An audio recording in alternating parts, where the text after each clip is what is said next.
Otep à tous, bien-aimés frères et sœurs. Décidément, ce jeudi 10 octobre 2024, Israël n'a pas assez de chance avec ses alliés. C'était d'abord l'Espagne, par la voix de son premier ministre Pedro Sánchez, qui a critiqué l'État hébreu dans son attitude au Liban. Cette fois-ci, c'est l'Italie qui monte au créneau. Eh oui. Le ministre italien de la Défense a critiqué l'attitude des troupes de l'État hébreu.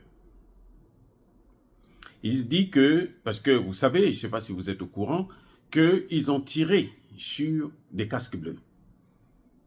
Là, ça s'appelle la FENUD, je crois, si j'ai bonne mémoire.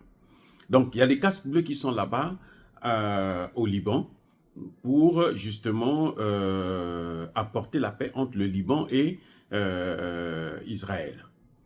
Et aujourd'hui, les soldats de Tzahal ont tiré sur les casques bleus.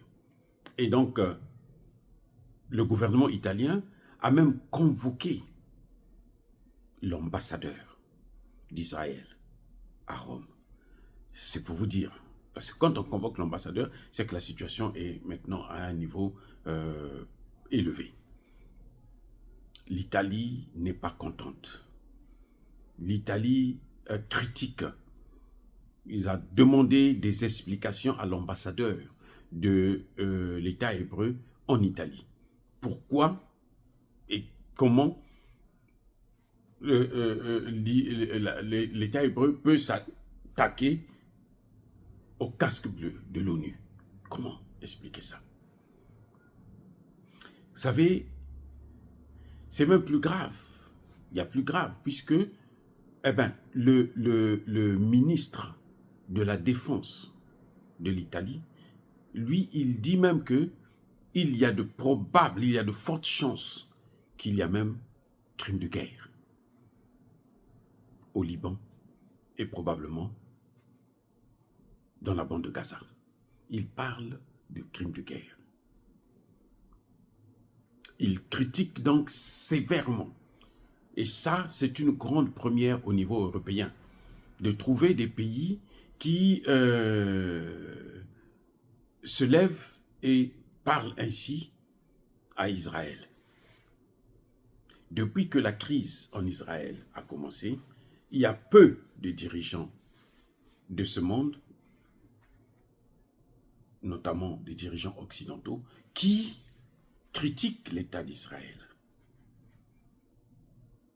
Nous l'avons vu avec l'Espagne, maintenant c'est l'Italie. Et l'Italie est allée plus loin que l'Espagne parce que l'Italie parle de crimes de guerre. Donc c'est passible de la Cour pénale internationale.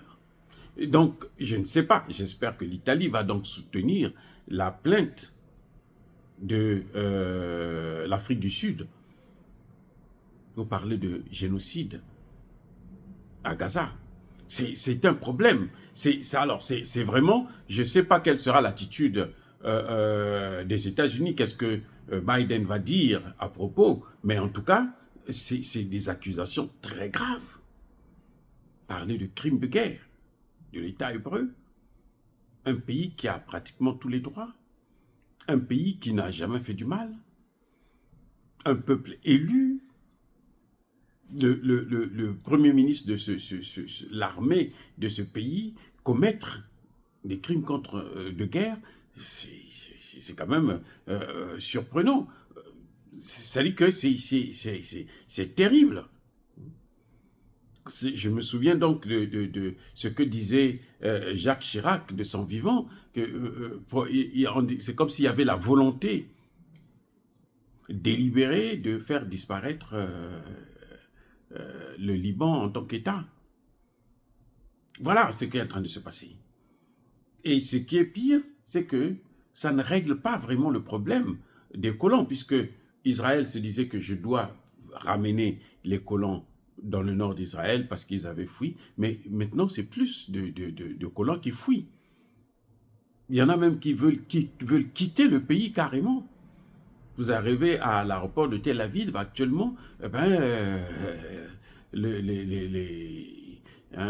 comment vous appelez, ceux qui sont partants pour l'étranger, ils sont très nombreux, les Israéliens. Et ça cause des problèmes même économiques parce que les entreprises sont en train de fermer, il n'y a pas d'emploi parce que bon, les gens ont peur de vivre dans les secteurs, ils ne consomment plus, ainsi de suite. Donc je crois que ce serait quand même judicieux pour les autorités de ce pays de prendre la mesure de cette situation économique qui est en train d'arriver. La guerre n'a pas que des conséquences sur le plan humanitaire et humain, mais elle a des graves conséquences sur le plan économique qui affectent pratiquement tout un pays, parfois même toute une sous-région. Donc il faut vraiment que les gens puissent faire très attention quand ils organisent des guerres.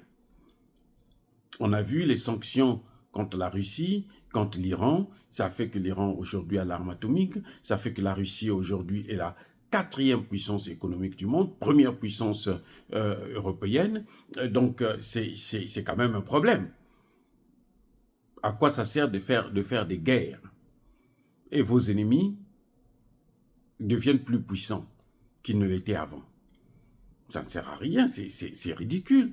Vaut mieux, même dans ce cas, négocier, régler pacifiquement les crises, au lieu de faire des guerres qui vont rendre plus puissants vos ennemis et qui auront plus de moyens pour vous mener encore une guerre plus puissante.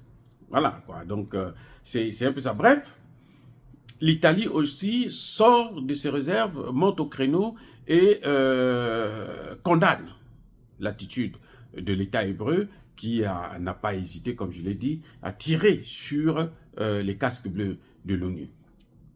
Et l'ambassadeur a été convoqué pour explication.